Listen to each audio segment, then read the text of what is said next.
Good morning, Knife Brotherhood, Sisterhood. Hope everybody's great this morning. I know there's probably a lot of you getting up and going to work. Miss Linda just left. Had a pretty eventful week last week. That's what I was going to kind of touch base on. We had a big hurricane come in. Hit Florida, direct hit on Florida. It was Category 4 when it hit, and did a lot of damage. But it came up through Georgia, got into the Carolina, got into North and South Carolina, and a little bit of it got up into Tennessee. So we got a lot of rain. We got some wind, not a lot of wind, but we did get some wind. North Carolina got hit pretty hard by flooding. And there's some towns up there, some of the towns near where my father-in-law was raised. He was raised in Mars Hill, and there's some towns up there. There's a big river that goes through Asheville, and I can't remember the name of the river, but it's a big river. It flooded, and there's some places up there that are just wiped out. They're not there anymore,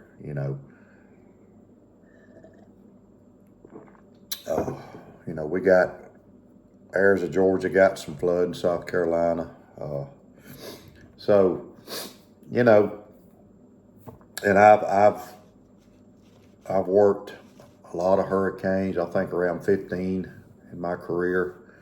Tornadoes,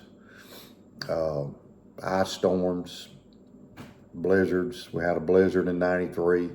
Worked it, and I was 33 years old. Still young. And see a lot of suffering.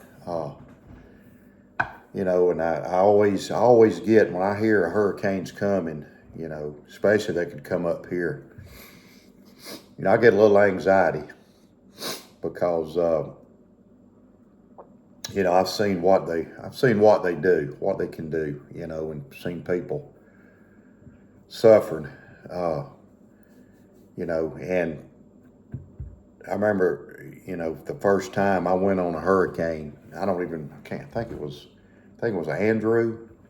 Hurricane Andrew, back in the late '80s. But for somebody that's young and you've never seen anything like that,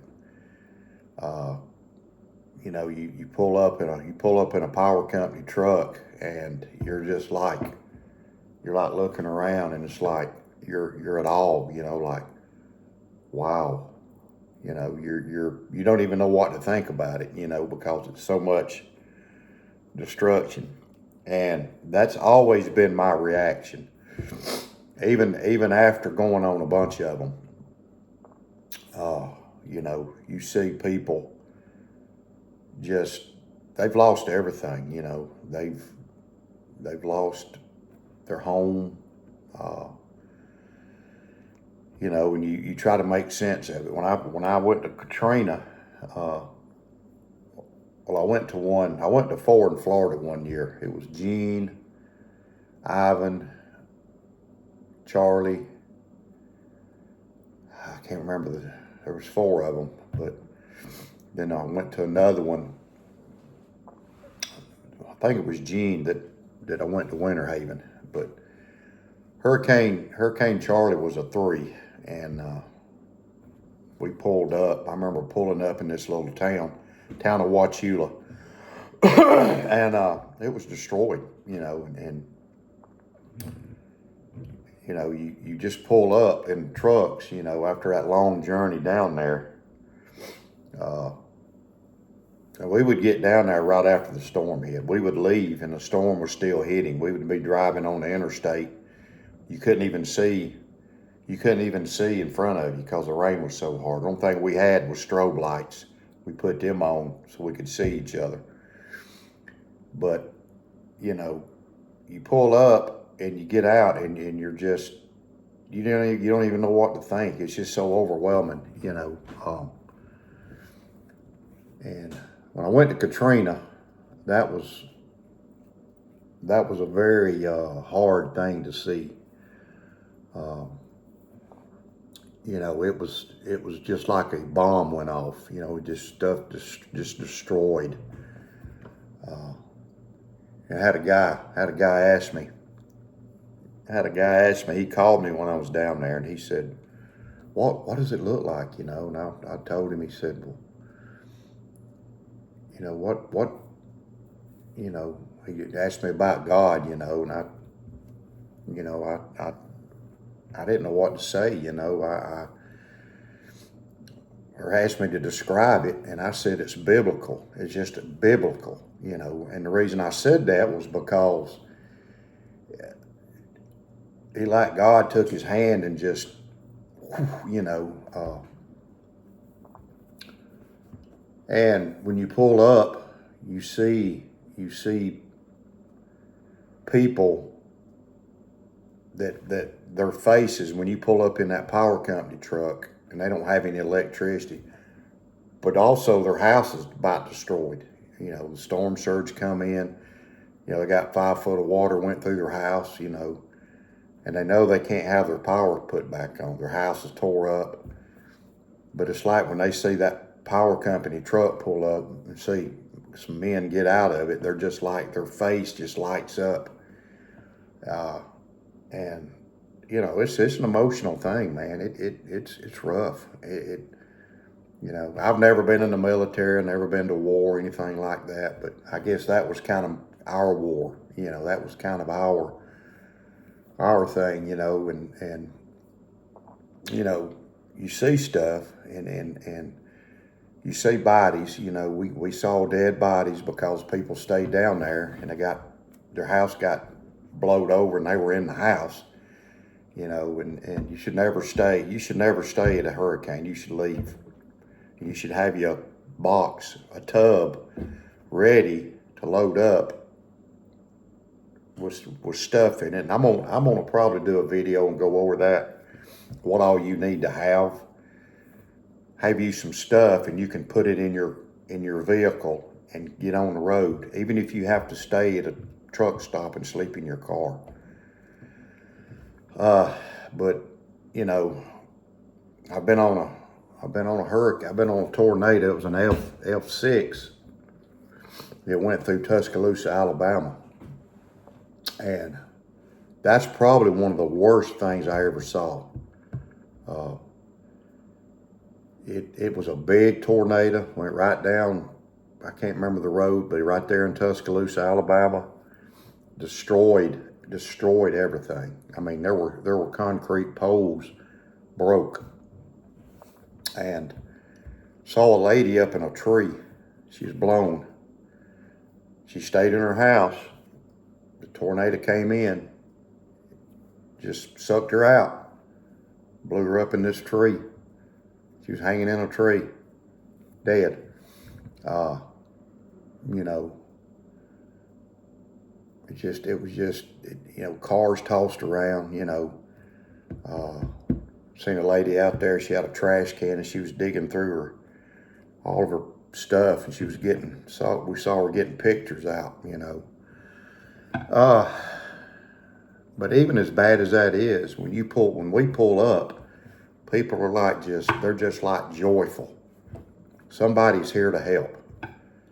And we'd go to the staging area. The staging area always had snacks, you know, bottled water, snacks for us. We'd pick up our lunches, our box lunch. We'd always eat at the staging area. We'd eat breakfast and supper at the staging area. You know, we had gas trucks that fuel us up. And, you know, it was pretty bad. I know in Katrina it was bad because they had to have people guarding everything, the staging area, armed guards, you know, because of the looting. Nobody ever bothered us. They were so happy to see us, you know. And I learned about the human spirit. I learned how people can go through that and people are tougher than you think they are. When you pull up in a neighborhood and their stuff's tore up, but they're sitting there and they're grilling out, cooking chicken on the grill, and they offer it to you. Hey, you want some of this? We know you're away from home. Man, that's I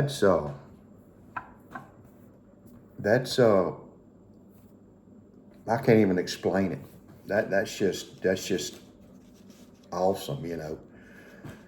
I've had people ask me, I'd have people ask me, about it, like when I get back, and I've got hundreds of pictures of hurricanes and tornadoes on a thumb drive, and I'd get back, people, they'd always wonder, they'd want to doubt God, and they'd always, why does God do this?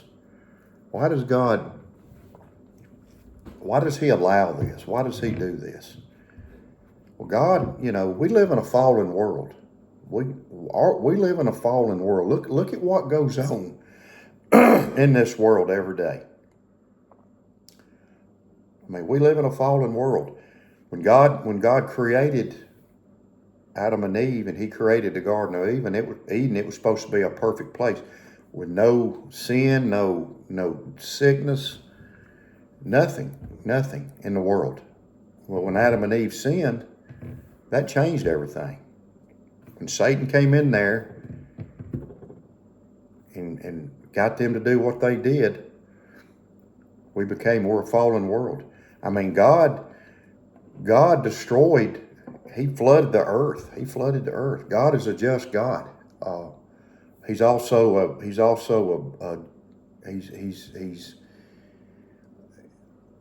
loving God. And people ask you that, and I had people ask me that on the storm, why would God, do this? And I tell them, we live in a fallen world. We live in a sinful world. Why does people get cancer? My mother died of cancer. Why does people get cancer? Stuff like this builds your faith, because when you go to places like that, every time I would go to a place like that and work, and it's hard work, it's 16 hours a day, and it may be 100 degrees. It may be 95 degrees with humidity after a hurricane. You go to an ice storm, you're freezing to death, and it's a different kind of destruction. Hurricanes and tornadoes are the worst. But people ask you, why, and why does God? But when I would go and I would come back, and I would just see people, the way they were handling it. And it gave me hope. It gave me hope, and to have hope in my fellow man. When you get a 70, 80-year-old lady, her house is destroyed, and she comes out there with a Tupperware bowl full of ivory soap and hands it to you and wants you to take it, and you tell her, no, I'm not taking your soap, and she insists, and then she has a box of Little Debbie pies, that just gave me faith, because I know it was God doing that. But it gave me, faith in people. I saw people, how strong they were. And I know there's people suffering right now.